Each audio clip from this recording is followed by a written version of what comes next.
Friends, now we'll try to derive the formula to get the maximum height reached by a projectile. What is the range of the projectile? Means how far it will land from the point where it was projected from. Okay, and what is the time of the flight going to be? That means how long it is going to be in the air after it has been thrown. Okay, so these are the things. And what are the inputs? What are the two things that decide everything? So on Earth, obviously we are talking about Earth. So on Earth, the acceleration due to gravity is fixed. G, small g, that is 9.8 meter per second square. For our question purposes, we take 10 meter per second square. That is a different thing.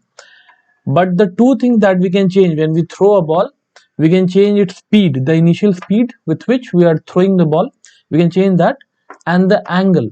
Okay, we can change this angle here, right? We can change this angle. Okay, so these two parameters will decide the things for a projectile. Okay, so once again I'll just show you how.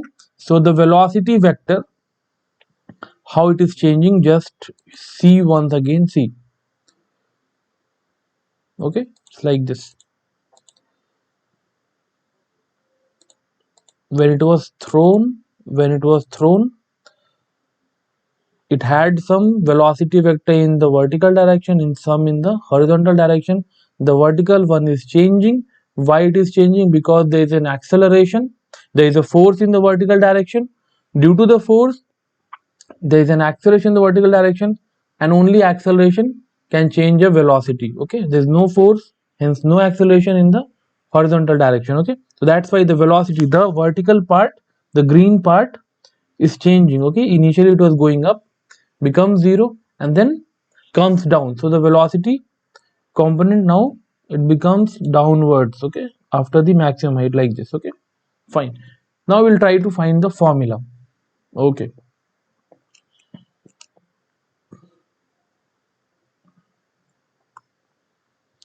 so this was the scenario.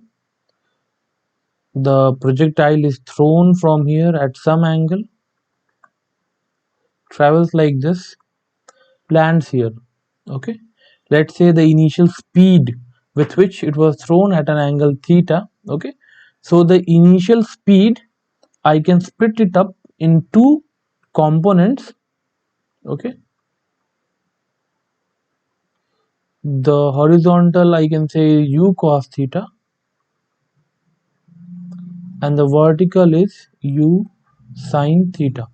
Okay, this u cos theta is going to be the same at all times because there is no acceleration in the horizontal direction. This one will change. Okay, and the motion is uniformly accelerated motion. So we can use the three formulas that we have for uniformly accelerated motion, right? So one of them is v is equal to u plus at, right? Final velocity is equal to initial velocity plus acceleration into time. Okay, using this I found out. So this is the point.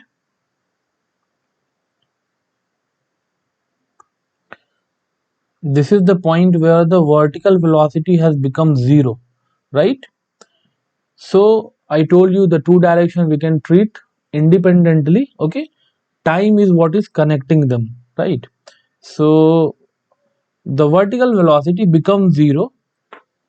Okay, in the time the projectile takes, let's name this position as 1, this position of the projectile as 2, and this one let's say 3. So time to go from 1 to 2 is, this is symmetrical. So 1 to 2 will be the same as 2 to 3. Okay, and 1 to 2, the time it takes is the time, what, the time when the vertical velocity has become 0. That starting from the beginning, the vertical velocity when it becomes 0, that time is half of the time of flight. Okay, so initial velocity in the vertical is u sin theta, and the final velocity when it is at the highest point, vertical velocity is 0. So I can use 0, the final velocity in the vertical direction is equal to the initial velocity, that is u sine theta for our case, plus the acceleration is what? Acceleration is g is 10 here, so we can just take it g and into the time. Okay, fine. So g, the direction actually is like this. Okay, so this is plus and this is minus. Okay, upward direction we treat as by convention positive, downwards negative. Okay, so g is, the value is 10, so but the acceleration is actually how much? Minus g, right? If I take with the sign in one dimension, so we are talking about the vertical direction right now. Okay, so acceleration we can treat as minus g. Okay, so this should be written as minus g like this.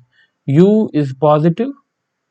Okay, so from here you get t is equal to u sine theta upon g. Okay, so if you don't have any problem with the uniformly accelerated motion in the one dimension, then they should be clear to you, no problem.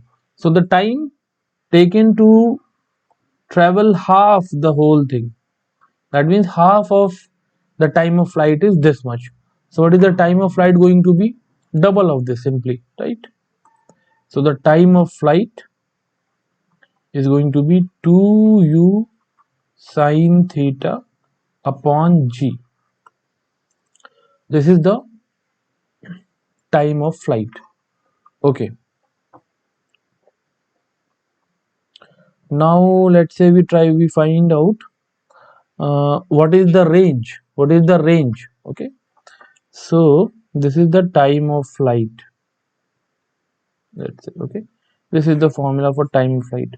Now if I say what is the range means this thing, this is the range. So I have told you that in the horizontal direction the speed is not changing. Okay, so for the cases where the speed is not changing, how do we find the distance traveled? Distance is equal to speed into time, simple. So what is the speed in the horizontal direction? U cos theta, right? So the range will become u cos theta into the time of flight, into the time it has been traveling in the horizontal direction. So that is 2u sine theta upon g simply, right? So if you simplify this further, this is u square, and this sine theta into 2 into cos theta, that is 2 sine theta into cos theta is sine 2 theta, I can write. Okay, so this is u square sine 2 theta upon g. This is sine of double the angle theta. Okay, so u square into sine of 2 theta upon g is the range. Fine. So what else remains? The maximum height. The maximum height is what? This is the maximum height, right? So again we can use this formula to find the maximum height. The formula v square is equal to u square plus 2as, this formula that we have. Okay,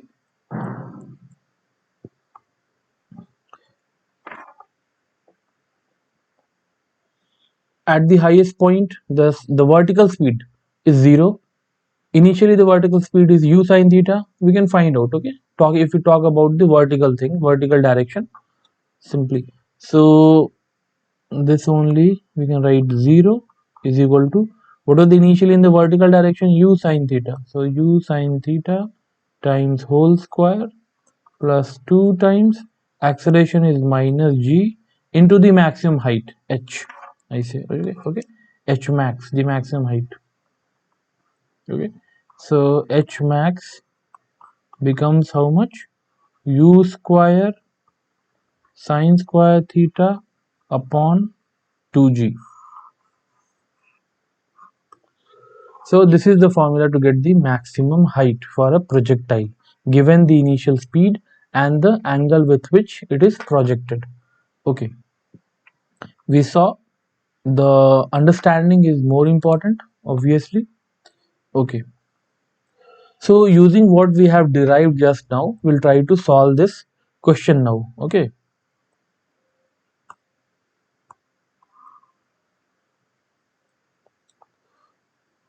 okay, erase this. Fine. Now in this question, what is being said? A football is kicked with a velocity 20 meter. I won't use the formula. You can simply directly use the formula also, but I won't use the formula. Okay, we'll try to see what we have understood and try to apply that. So a football is kicked with a velocity of 20 meter per second like this. After this, it is under gravity on its own. Initial speed is 20 meter per second at an angle of how much? 45 degrees with the horizontal. Find the time taken by the ball to strike the ground. That means the time of flight. Okay. So what is the initial? I'll just try to break the velocity, the initial velocity, into its components. Okay. So it was 20 in this direction. Just break it down into its, parts, into its components. Okay. So this is 45. So this is 20 cos 45 is how much? 20 into 1 upon root 2.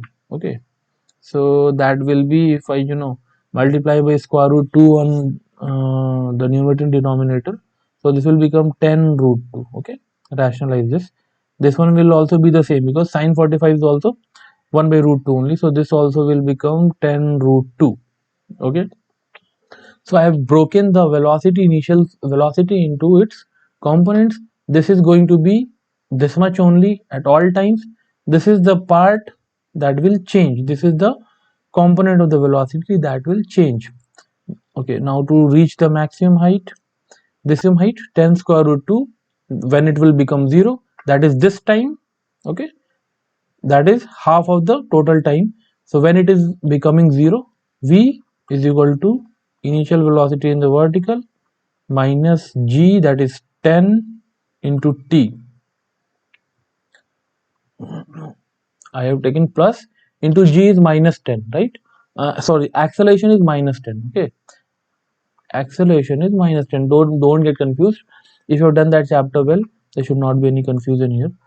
Okay, so the time to reach the maximum height is square root 2 seconds. Okay, so the total time of flight is going to be double. Okay, whatever time it took to reach the top, same time. So the time of flight is going to be 2 root 2, is going to be 2 root 2. Okay, now the next thing is, so this one is done. Find the maximum height it reaches. Again, we'll use another formula, v square is equal to u square plus 2as1. Okay, to get this. So v square, this formula will use again, v square is equal to u square plus 2 times the acceleration into s. Okay, so velocity is 0, final velocity is equal to u square is how much? 10 root 2 square. You can directly use the formula also to solve this question. I have told you, v square plus 2 times the acceleration is minus 10 because it is in the downward direction. Okay, you have to keep everything as per the sign convention.